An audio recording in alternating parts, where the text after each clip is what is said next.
A escassez de água deixou de ser apenas um tema ambiental. O novo relatório da ONU diz que o mundo já vive uma falência global da água.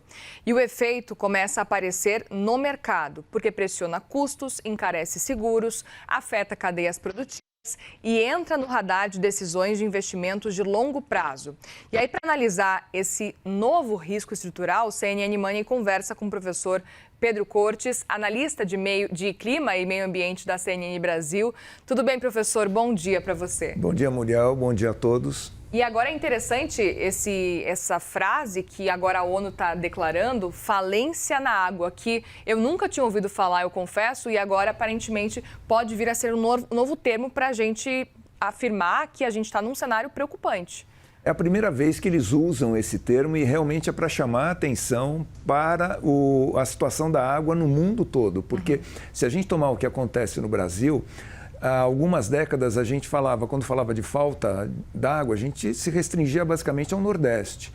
E hoje é uma situação que ocorre em todo o Brasil. Inclusive já aconteceu recentemente na Amazônia, que é uma área de floresta tropical úmida, onde uma seca muito intensa, onde os rios ficaram com nível extremamente baixo, impedindo a navegação em vários pontos, uma situação inusitada. Então isso vem acontecendo e tem uma repercussão muito grande nos investimentos.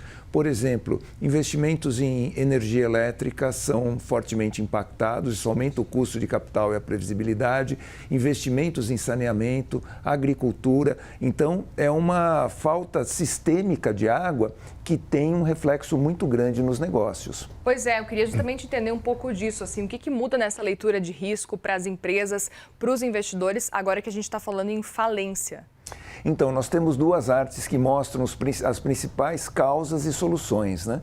Então, o relatório da ONU, que foi publicado recentemente, ele fala que as causas, uso acima do limite natural, ou seja, aquíferos são sobreutilizados, rios, lagos, né? Então isso aumenta a demanda e que não é condizente com a capacidade de recuperação desses reservatórios. Produção e agricultura intensivas, então é fundamental que aquelas atividades que têm um uso intensivo da água, que revejam os projetos para tentar um uso mais econômico. Muitas vezes, o que eu falo, a água continua no planeta, ela não foi embora. Exato. Mas muitas vezes a gente não consegue utilizar devido à poluição muito grande. Então, para uso humano, isso demanda um tratamento muito grande, muito oneroso. E degradação ambiental, quando a gente tem prejuízo às nascentes, né, desmatamento, isso acaba reduzindo a oferta d'água. Perda de geleiras, por exemplo, a cidade de Santiago, no Chile, ela é abastecida pelo degelo das neves dos Andes. E em anos recentes, esse degelo foi muito baixo porque a disponibilidade de neve era pequena e isso causou prejuízo a eles. Secas induzidas pelo homem e má gestão dos recursos hídricos. E nas soluções, aqui rapidamente, né, nós temos as possibilidades de como reverter esse assunto, seria a segunda arte. Tem uma outra arte para mostrar também. Agora, a gente mostrava os problemas, agora a gente mostra as soluções. Então, a primeira recomendação é reconhecer essa situação. Negar isso é só adiar a solução do problema. Aceitar os limites físicos da água, ou seja, tentar usar aquilo que a natureza consegue repor, proteger o capital natural, que envolve preservação de nascentes, reflorestamento, adaptar economias e cidades e, junto, transformar setores intensivos. Ou seja, com a educação ambiental, a gente consegue reduzir o consumo de água. Pode parecer uma coisa pequena, a contribuição que cada um pode dar, mas se nós somarmos isso por milhões de habitantes, só na região metropolitana de São Paulo são 20 milhões. Isso pode representar uma economia bastante significativa.